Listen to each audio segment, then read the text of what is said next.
Hello. Let me see if I can get comments. I'm just going to test them really quickly. Okay, looks like I do have comments. And then let me know if the music is too loud. I have some music playing from my computer in the other room. And I thought, let me see. Hi, Mary, welcome. I'm trying to get like the lighting and stuff. This is like a spa ritual, so I decided to like try to go live in my bathroom and like make a little spa area. Yeah, just to kind of like go with the flow. How are you doing today?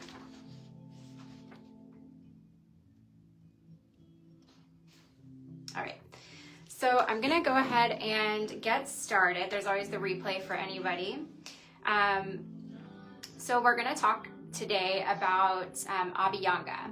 And this is an ancient Ayurvedic practice of self-massage that involves applying warm oil to the body. So this is a newer practice to me. I actually don't know a ton about Ayurveda. I've been doing yoga for a really long time and have been introduced to like different aspects of Ayurveda, but it's not something that I've really ever studied. I've been doing this practice for about 6 months now, and it has really, really helped me. So I'm excited to kind of just, give you the overview of it. And basically this practice is a self-massage. So you're gonna do this before you shower, and it's something that you can do to really like help take care of your body and provide self-love. So let me jump into it. It is believed to promote relaxation, improve circulation, and nourish the skin. And the term is actually described as lovingly oiling your body. And so this is really cool because the Sanskrit word sneha, and that's spelled S-N-E-H-A, it translates to oil and or love. So the word is interchangeable in Sanskrit, which is really cool. And therefore, snehana is to oil oneself, which it also means to love oneself. So this is really just a practice of self-love and empowerment. And you can kind of, as a witch or a spiritualist or however you like to describe yourself, you can kind of incorporate some of your own practice into this. And I think that is like an extra cool way to like kind of add like self-empowerment or really anything that you're looking to do within the self-love practice. So the daily practice, it restores balance to your 3 doshas, and those 3 doshas are kind of the foundation of Ayurveda. I won't get into that. That's something maybe someone else can teach, or you can look it up. But there are 3 doshas, which are body types, and then you get like that blend within the Ayurveda. And this massage really focuses on the lymphatic system. It increases your circulation. It improves the skin tone and balance. It increases your stamina, calms the nerves, and counteracts the effects of aging, which I know I would really like, and I'm sure most people would as well. So some of the benefits that it has are improving the skin health and elasticity, promoting relaxation and stress reduction, enhancing circulation and lymphatic drainage. It balances the body's doshas, which we just talked a little bit about, and then it nourishes and strengthens the body. It also improves your sleep quality, and it drains the lymph system. So these are all like really beneficial things that everybody can use, and there's not really any like harms in this. You're doing a self-massage, so you're getting to get to feel like what it is on your body that you like and apply that pressure and things for yourself. So I did bring just some information that like had some general studies on each of these areas just to kind of talk a little bit about them. One is really around stress, and there's no evidence of studies about just massage in general for stress. So being able to do this at your home in like a low cost way, just the cost of the oil and your time, is a really great way to incorporate that. So in a 2011 study, the Journal of Alternative and Complementary Medicine had 10 women and 10 men who were each given a 1-hour Abhyanga massage. So this would actually be going to get a massage, but there's similar benefits. Both groups experienced a significant reduction in stress, a lower heart rate, and a lower blood pressure. There were also numerous mechanisms for the stress-reducing effect of an Abhyanga oil massage. And part of it is that it activates millions of sensory receptors on the skin that respond to touch, the warmth of oil, the stretching of the skin, and the pressure and vibration created by the massage.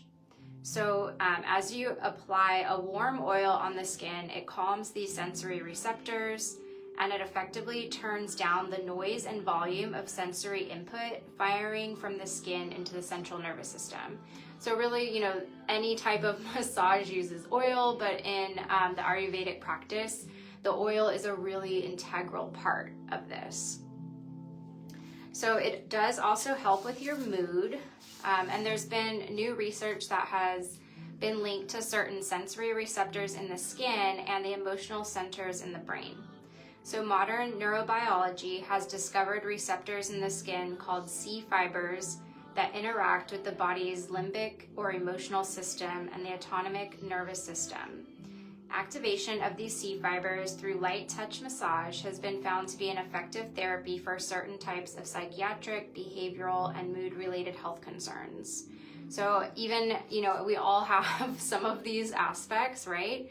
And I think it's really great, as life is stressful, to really be putting more of this kind of practice for yourself, because it is going to help regulate those moods, or if you have hormonal things during different times, of your cycle and things like that, it could be really helpful too. At least it is for me. I'm not a doctor, but these are just my, generic advice types of things. And then in support of these findings, a study was conducted with 100 women who were diagnosed with breast cancer who complained of mood concerns, which included anger, anxiety, and depression. So 3 times a week for 5 weeks, they did a 30-minute massage, and based on the standardized emotional stress questionnaire, the women who received the massage saw a significant reduction of stress and improvement in mood compared to the control group. So I don't think any of this is too surprising, but I did just want to include it. I thought it was, cool just to see, some additional benefits to the practice. And then a couple more areas where I brought some information is around love and bonding. So this is perhaps the most powerful benefit of a self-massage, and it's the natural release of the body's longevity hormone, which is oxytocin. So oxytocin is released when we engage in what Ayurveda calls the sattvic behavior, such as loving, giving, caring, touching, hugging, and supporting others. So the trick to getting oxytocin released in your body during your daily Abhyanga is to massage yourself mindfully and with awareness. So that's one of the really important parts, is this isn't something that you're gonna really rush through. You want to really think about putting your energy and really your focus, right, into what you're doing. So it's that self-awareness, that self-love that you're giving yourself, and it's really, you're bringing a lot of mindfulness into this. So just as oxytocin is released by caring for others, the act of caring for yourself through the Abhyanga also triggers the release of the hormone. Some of the health benefits here are decreased anxiety, decreased stress, lower cortisol, which is a stress hormone, so that goes hand in hand, and decreased craving. So oxytocin has been shown to play an important role in boosting your immune system function. I know we're ending the flu disease season, but it's still around, so it's a good for that for sure. Where'd I go? Lost my place in my notes. Also improving social bonds. So as you have less stress, of course, you're going to be better to be around. Extending your lifespan, which is always a good thing, and increasing your sexual potency and desire as well. Sleep is another really major aspect that this can help with because of all of the relaxation benefits. It talks about how poor sleep is one of the greatest risk factors for poor health, and in Ayurveda, poor sleep is due to what they call a vata imbalance, and that's when the nervous system is overstimulated and exhausted. So many studies have found massage to be an effective therapy for supporting deeper sleep. In one study, postmenopausal women complained of sleep concerns, found that massage helped them sleep faster and enter stage 1 REM sleep, which is the rapid eye movement sleep, more quickly. They also entered deeper sleep faster and stayed there longer. So based on their self-reported sleep diaries, the women that received the massage therapy also saw a significant reduction in anxiety and depression. So that's just some studies that I found as I was doing some research on this. And I wanted to see if there are any questions so far. I see my comment in the chat, but I don't see anyone else's. So hopefully that means there's no comments. If there is, I can't see them. I don't have my computer here with me, but I have my phone, so I'll just keep going. The main functions are really going down to the two things that, we talked about here, like for the physical aspect of your body, which is that it lubricates everything on your body. You're using the oil, you're bringing that in, and then the motion and the energy itself is also lubricating the joints and the muscles and the tissues and all the fibers there. And then it's also purifying. So you want to think of this really as a releasing ritual too. So you're releasing stress, you're releasing toxins, and you're really purifying your body. And you want to think about your mood and your thoughts too. So it's sort of a meditative practice. So that's kind of the gist of it. It is a really simple thing. And then I'm going to show you like sort of how to do it. Just kind of like a little bit on that. So normally you would do this like in your bathroom. So that's why I kind of came in here, set the stage in my bathroom. And you can put on some music, you can put on candles, like anything that is really going to make you feel really comfortable within the space. So there's really only 3 ingredients that you need. So the first is going to be an oil. And there's lots of different oils that you can use. I wouldn't say there's any wrong oil. So whatever kind of oil like works best on your body. What I personally do is I do sesame oil and then I do coconut oil. So I do sesame oil in the cooler season and then coconut oil in the warmer season. And when the season changes, I use it with the fall and the spring equinox. So this is just some like sesame oil that I have. This is still like sold at my local stores. And so I use this brand. It doesn't matter what brand. It's really just about like what you like. And then you want to have some type of like a condiment bottle. So this is going to make your life so much easier. It has the little like squeezy top right here. And then you're going to need some type of vessel. I just use a mug. It is much easier for me to store your water in. So the first thing is really about heating the oil. So let me see if I can kind of bring this. I don't know if that is working well. Let me see. Okay, you can see my counter. So basically what I would do is, I'm just gonna kind of pretend, but I would have my condiment bottle or a shampoo bottle or whatever. I think I got this on Amazon, and I think I've seen stuff like this at like the Dollar Tree and stuff like that too. It doesn't matter, just some type of little bottle. And the reason for this is that you're gonna take hot water in a mug or another type of vessel, and then you just put the oil inside like this. So it makes it really easy to warm up. And I normally just boil water in my tea kettle, and then I pour it in the cup approximately like halfway down so that, I don't like spill the water. And then I would let this sit and warm up. So that's kind of it. You just like really put it in here. You could put like the glass bottle, but it would just be really messy. So what this does is it allows you to just take it and then squeeze it into your hands really easily. Put it back in there, and then you have like, the oil just ready to go, like so. So you have it and you can start rubbing. So there's 2 basic ways. Let me see if I can turn this back around. I'm gonna try to like do a little bit of the massage. I'm fully dressed like under my robe, so don't worry about anything like that. I'm just going to kind of show you a little bit of some of the techniques.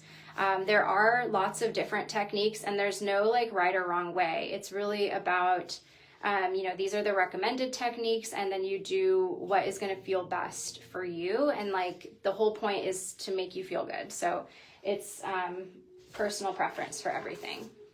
Let's see. Okay, so you can kind of start from two different directions. So you can start like up in your scalp and then work all your way down, or you can start from like the feet and work up. I generally start from the feet and work up, but sometimes I just feel like I'm in the mood to go the other way down. I was trying to think about like why I do that sometimes, and I don't think I have a reason, to be honest. I think it's mostly like, that's just kind of what I felt like doing. I just go with the flow. But I guess like, as I was thinking, you could think about it. You could put some intention there if you're trying to like grow something or bring something up into your body. Like that could be a reason to do that. Or if you're really trying to release things, maybe starting from the top and going down would be a better approach. Just some thought. So I guess just kind of like pretending that this would be, the way that I generally do it, which is going to be from like feet up. So there's different strokes that you want to use on different parts of your body. And again, this is going to be like, really tailored to what you like. So if you don't like the way that that feels, like, then change it. This is just the general recommendation. So as you're working, like, oh, and I also want to put a disclaimer. Obviously, oil can be very slippery. So you just want to make sure that you feel like you have good balance. If you don't have good balance, that you take like precautions around that. So you might want to have like a, grip in the shower or a pole or something in the shower. There's different options out there. So like whatever that is for you, but obviously when you put oil and water, it can be slick. So you do just want to be like cautious about that. I have like a really fuzzy large bath mat that gets oil on it all the time. I just wash it when that, gets kind of oily. And so, yeah, you just make sure that you have like the ability not to fall, or set up the room so that, it's safe for you. So basically what I would do is like with the massage, you put the oil into your hands. And then as you can kind of start with your hands and your feet. So when you're working with your hands, you're going to use kind of like longer strokes like this, really working into like all the joints, pulling the joints across like your fingers, stretching everything. And obviously like the areas that you have like more pain, those are the areas you're going to focus more on. And as you do this regularly, you should start to like notice that there is improvements in your body. You're taking that time to like really think about what's going on with your body and what you need. But it's basically like back and forth motions with an open hand for your hands and then also your feet. Let me see if I can kind of move my chair, and then I'll just get my leg. Hopefully you can see. So then you would go with your foot and you just kind of like go across the same thing with your foot, going through your toes, all through there. And then as you're on the joints, you're going to do like a circular motion, like so. So you'll take all the joints. You want to think about really changing the stroke and not doing the up and down stroke, but doing this rounded stroke. So then you'll go like onto your ankle and you'll do this like rounded stroke across. And then as you go to your leg, you're going to go like up and down on your leg, and then on your knee. I'm trying to see if I can get my knee in the picture here. Then you'll go, around and around the joint like so. All right. So that's kind of the gist of how you would do this through all of your joints. So you would go through like each of your leg, and then you'll go like on both legs. And then as you get to your abdomen, things are going to change. So you want to do a clockwise motion, and you want to follow the direction of your large intestine and your colon. So you're going to be like working around in a clockwise fashion. And this is really trying to get like everything moving in your digestive system. And you want to do like pretty gentle pressure here. Like again, do what feels right. And you may notice like different feelings if you ate a lot before, or if you didn't eat. So sometimes like I shower in the morning, sometimes I shower at night. It just kind of depends sometimes. And so if I ate like a big meal and then I do this after, I definitely notice it can be a little uncomfortable, like pressing on my stomach and stuff. So it is interesting just to kind of get to know your body a little bit better. So you want to think about that, going in the rounded motions. And then for your chest, you actually want to go through let's see, how did I describe it in here? You want to start with the breastbone and then make your way up to the collarbone. So you're going to kind of go across like this, and then you'll go up and around. So if I didn't have this collar here, then it would go like up and around over the back of the collarbone, right? So you'll go like up and around over the back, and then up and around over the back. And you're really trying to align, like a lot of the tension that we hold in here is a lot of postural issues and a lot with the ribs. I mean, you can even kind of get like in between the ribs and then feel like the imbalances between them, and then try to work on fixing that.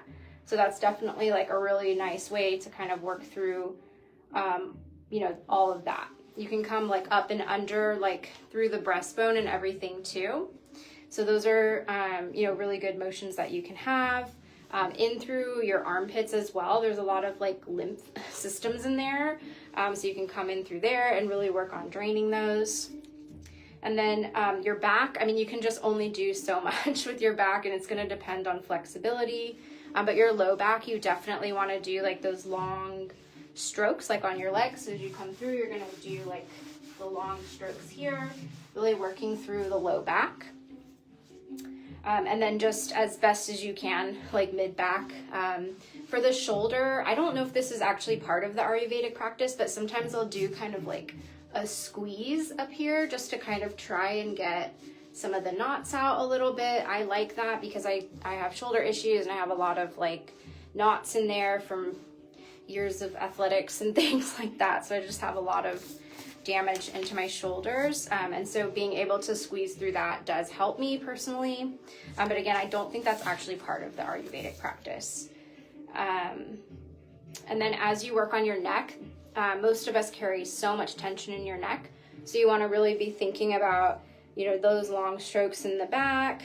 You can do all different types of like bending and stretching and different things as well. And then for your face, you want to actually put the oil, again, so it's really up to you and your skin type and your comfortability, but I personally really like putting oil on my face. So I actually will put it all around. I rub through like all the different sides, all around everywhere.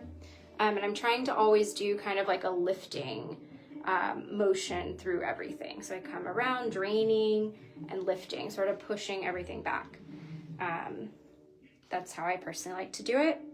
So, and then also with your ears. So it is recommended that you keep a little bit of oil on your fingers and then just put it inside of your ear. So again, do what feels right for you.